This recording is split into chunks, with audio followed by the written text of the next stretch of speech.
The cracked pot. The monastery was silent, except for the sound of morning bells. A young disciple sat before the master, who was polishing an old clay pot.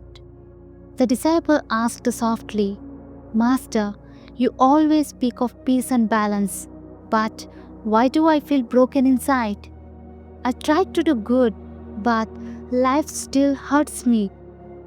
The master looked at the pot in the hand. It had a long crack running down its side. He smiled. "Come, I will show you something." He filled the pot with water and asked the disciple to carry it to the garden. Halfway through the path, water started dripping out of the crack. When they reached the garden, the pot was almost half empty. "See, master," the disciple sighed.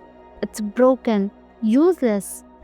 But the master only nodded toward the path they had just walked. "Look back." The disciple turned and froze.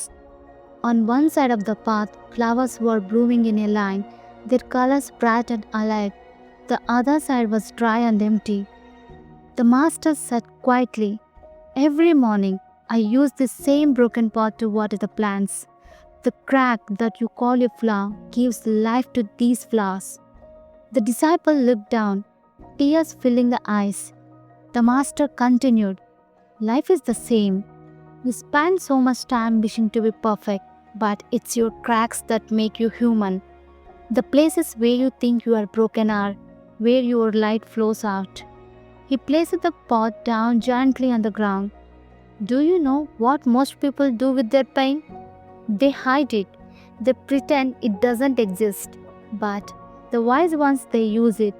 They turn pain into purpose.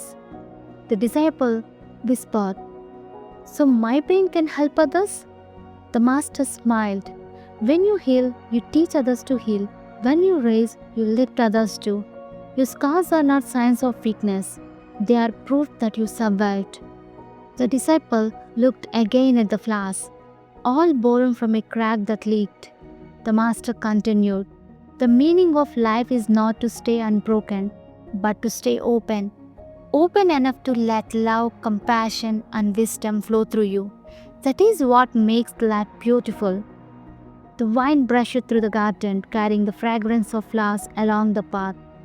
The disciple bowed deeply, understanding for the first time that even broken things can create beauty.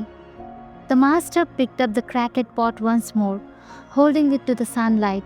Through the crack, a single ray of light passed through, shining on the face. He said softly, "Remember, even a broken pot can reflect the sun." So, dear listeners, this story tells us, don't hide your cracks. They are where your strength and light come from. Every pain has a purpose, and every flower can bloom into beauty.